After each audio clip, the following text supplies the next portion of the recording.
Sahabat masih belum memahami tentang hidden debt atau hutang tersembunyi yang dilakukan selama beberapa tahun ini yang diwanti-wanti oleh media kemarin itu? Artinya apa? Kita ulangi lagi nontonnya. Saksikan video tersebut. China has lent billions to governments around the world. A lot of these loans were given in secret. We're calling them China's hidden loans. And they're burning a hole in the pockets of the borrowers. If China's economy collapses, these countries will all suffer. And that's just part of the problem. Hidden debt hurts all of these countries. Let me give you the example of Indonesia here. Indonesia wanted to build a railway line, so it borrowed money from China. It was a very bad idea. Indonesia is learning the hard way.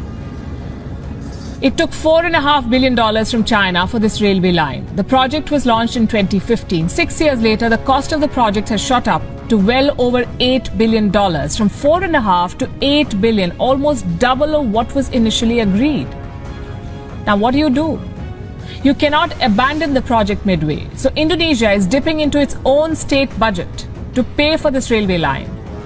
And this could be just the beginning of its troubles. Most of the money Indonesia has borrowed from China is off the books. It is hidden debt. It is not reflected in official books. Officially, Indonesia owes China close to $5 billion. Unofficially, Indonesia reportedly owes China close to $23 billion. That's $18 billion of hidden debt. 78% of Indonesia's debt to China is hidden. Who took these loans? Indonesian government entities. And these are very risky borrowings. The loans were given without sovereign guarantees, meaning if the borrowers go bankrupt, the Indonesian government will face pressure to bail out. They will have to pay that money. It's a trap.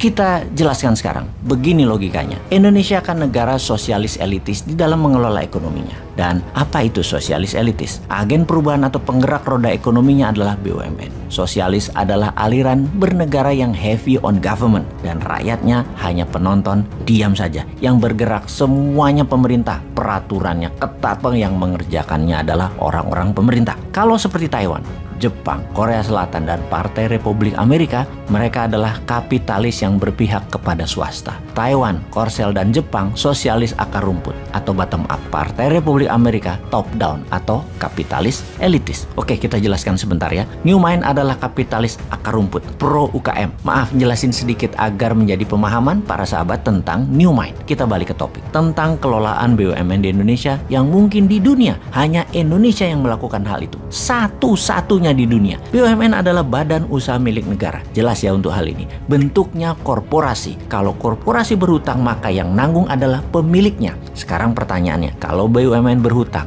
dan rugi, yang menanggung kerugiannya adalah korporasi itu sendiri, BUMN itu sendiri. Betul? Ya nggak begitu. BUMN itu kalau berhutang, kalau tidak bisa bayar, maka yang bayar adalah APBN. Namun dalam berhutang, dalam catatan APBN, hutang BUMN tidak tercatat sebagai hutang negara. Itu yang dimaksud dengan hidden debt oleh media India tersebut. Ketika misalnya Garuda bangkrut, Jiwasraya bangkrut, dan puluhan BUMN punya masalah cash flow, APBN lah yang injek, yang menambah modal, yang membayari tersebut alias rakyat. Begitu BUMN karya-karya yang menjadi bagian pembangunan infrastruktur, mengapa banyak yang bangkrut dan merugi? Jawabannya adalah karena over investment. Over investment itu terjadi karena memang tidak punya free cash. Punya aset, asetnya digadai, dijaminkan, proyeknya di markup. Proyek tersebut 110% uangnya adalah hutangan. Proyeknya bukan proyek produktif yang IRR-nya di bawah 7% udah balik modal. Panjang semua balik modalnya, di atas 20 tahun bahkan. Ya mati bunga lah. Pokoknya tidak akan terbayar bunganya saja. Bahkan bunganya pun tidak bisa terbayar. Jadi nombok. Dan apa yang terjadi? APBN bayarin lagi. Jadi proyek-proyek tadi asetnya dipegang oleh asing, yang ternyata oleh asing tadi aset tadi diteruskan ke biangnya atau pass through, atau aset kita itu dipegang Tiongkok sama Tiongkok asetnya diterusin buat jadi underlying atau jaminan hutang mereka ke dolar ke negara lain. Itu yang disebut hidden debt atau hutang tersembunyi karena tidak nampak di state budget, di anggaran negara tidak nampak. Jadi kalau mau jujur, bagaimana mulai sekarang